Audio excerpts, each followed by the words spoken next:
so much for engaging with us. Okay, you guys already know once again, we are back. That was that F that, you know, I'm trying to talk about. So definitely. So listen, I like to know the meaning of people's names. Let's break this name down. You know what I'm saying? So break down this name for me, okay? Escobar.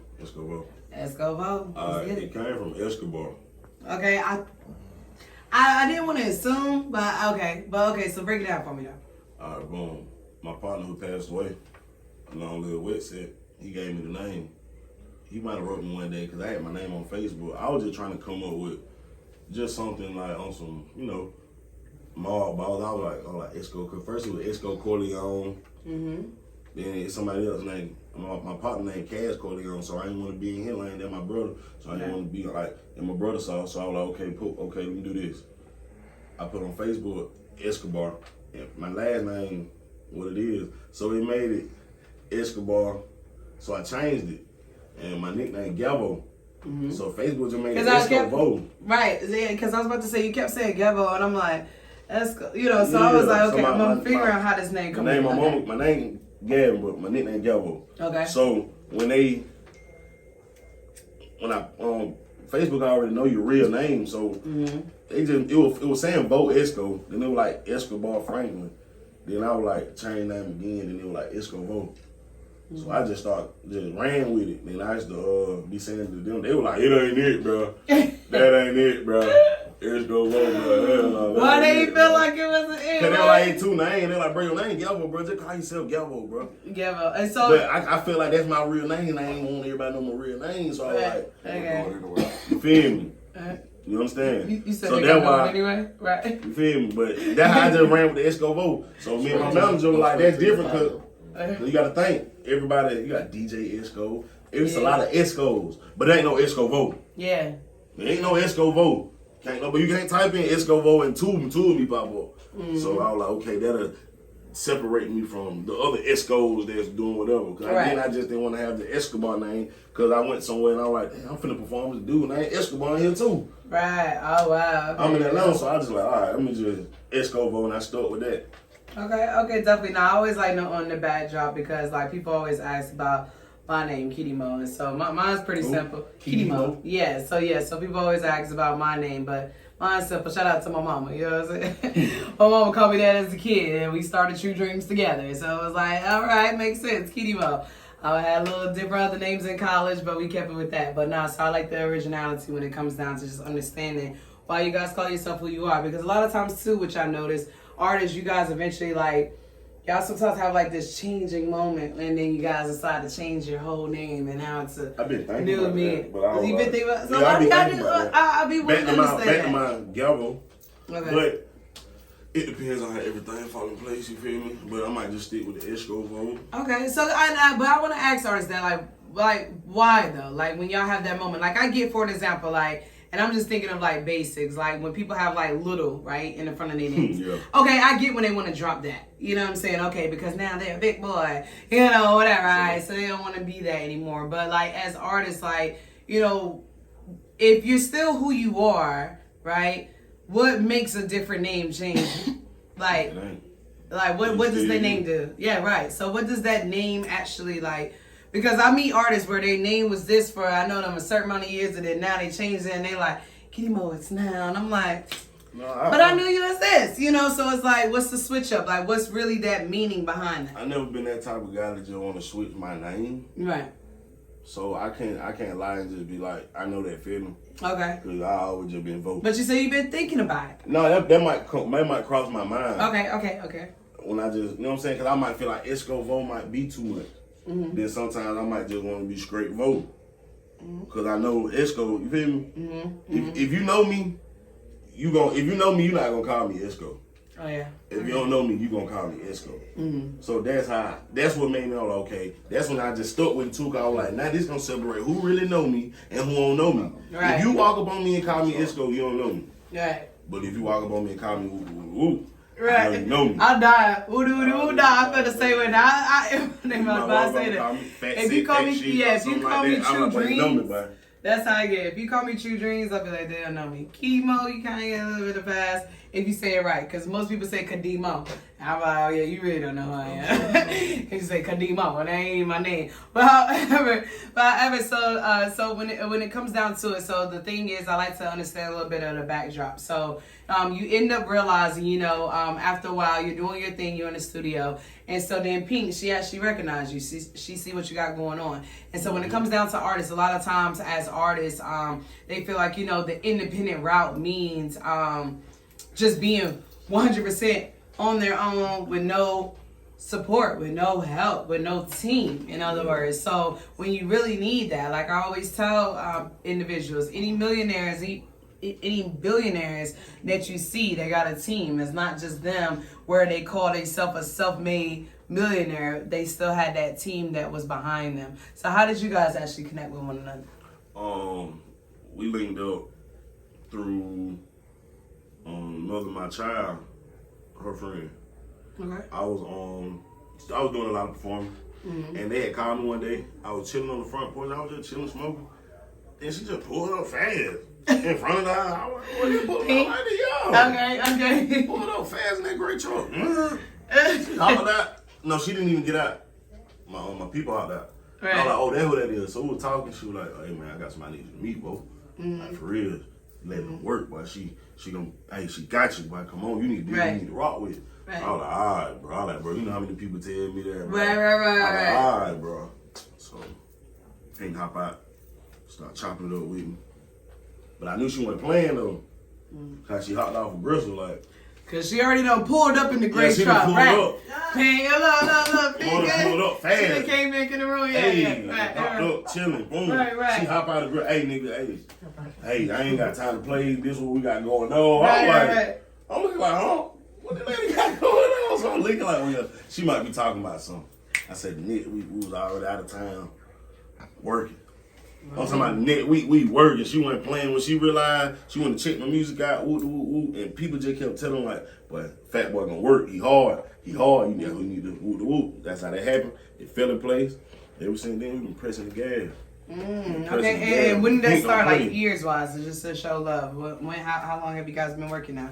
Since last year. Since last year, so that's what's up. And it's been moving fast, and right. It feel like time moving by fast period, right? Yeah. It's like about to be 2023, like literally. It's like what? And like I feel like COVID like sped up the time or something. It was just like wow, it's 2023. We just feel like COVID just happened in 2020, but and speaking of that, because I always do like to ask my artists, what did COVID do for you as artists? Certain people that I've met, that's been in the music industry, certain artists that actually like leveled them up. Certain artists it knocked them down. So what was your experience doing like this? I mean, we're still going through a pandemic technically, but what was it like?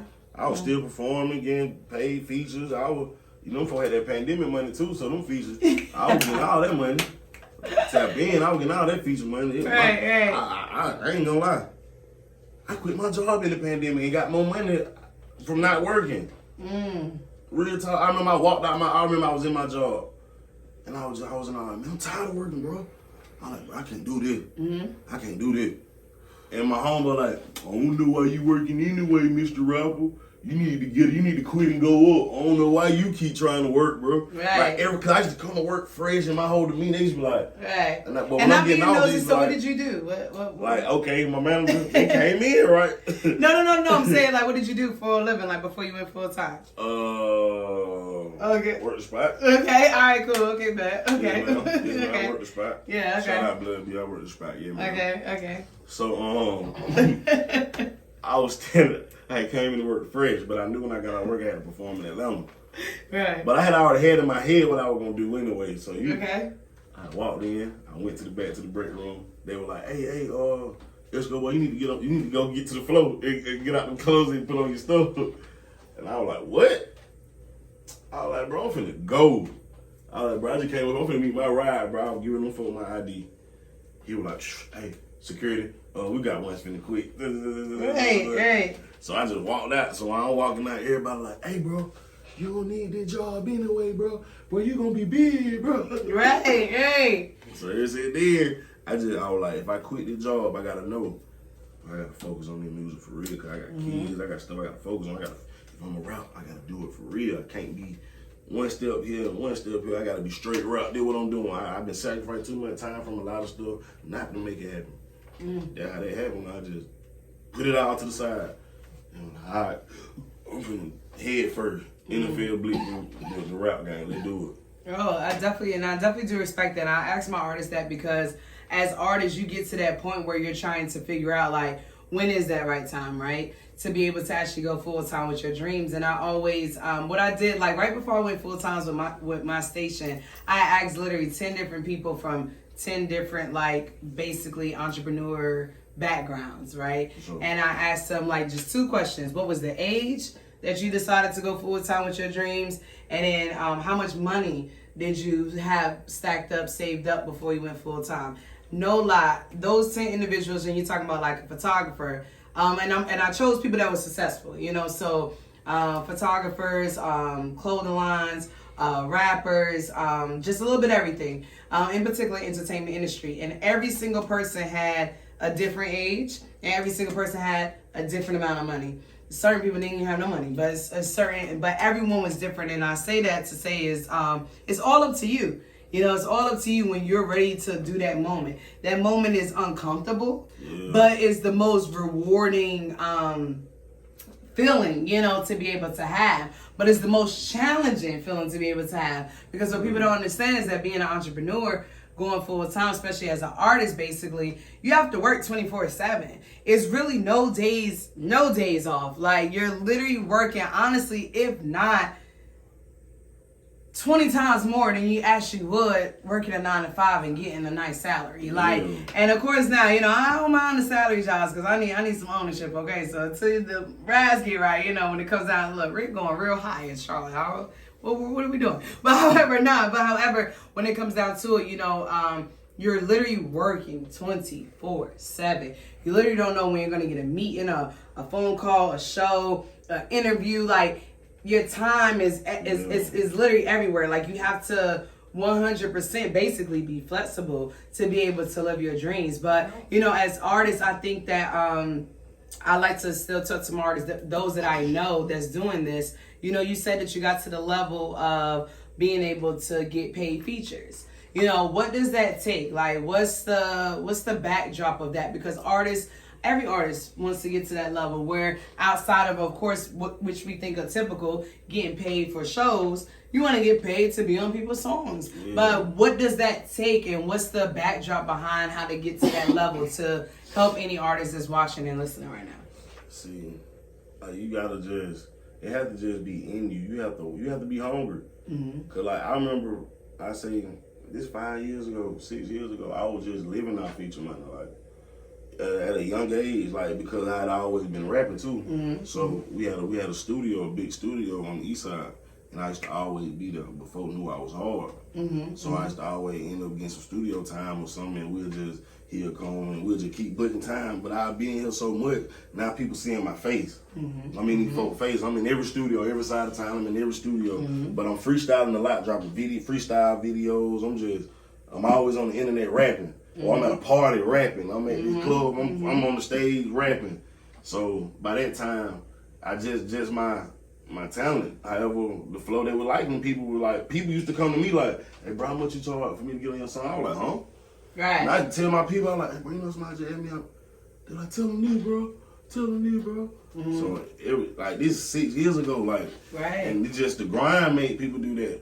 I've been rapping about 8-10 years. Right. Yeah, just trying to really press the gas, just like 4 to 5 years, just me just doing whatever. Mm-hmm, mm-hmm. But taking it serious now, yeah. I wish I was the way I think now. I wish I was thinking like that. Then I'd be way ahead of myself. Right, and it's still all about growth. You know how I always look at it, like things that we didn't know, we know now for a reason. You know, and one thing that I like that you pointed out was the fact that you didn't feel like, oh, I can only pop up at this showcase if I'm performing, or oh, I can only pop at this studio if I'm getting love. Like, nah, I'm at everybody's. Like, yeah, and I tell artists all the time, the most important marketing that you can do for yourself is in-person marketing. Literally let people see you, not see you on social media. You can pay for all the ads in the world, and that's cool. You can buy all the followers, the engagement, but if people are not seeing you in person and really can connect to your energy, because that's how powerful music is. They want to really be able to even just off the sense of like, even though what y'all call discernment, but however, like they still want to feel like, is he really about who he's about to be when I see him perform on stage, basically. You know, like they want to be able to kind of like get that energy up off you, to just be able to get that idea. So I love that you pointed that out, because I tell artists all the time, like, yo, put yourself out there. Take it, like you said, hey, even if I didn't have the song completed, I freestyle.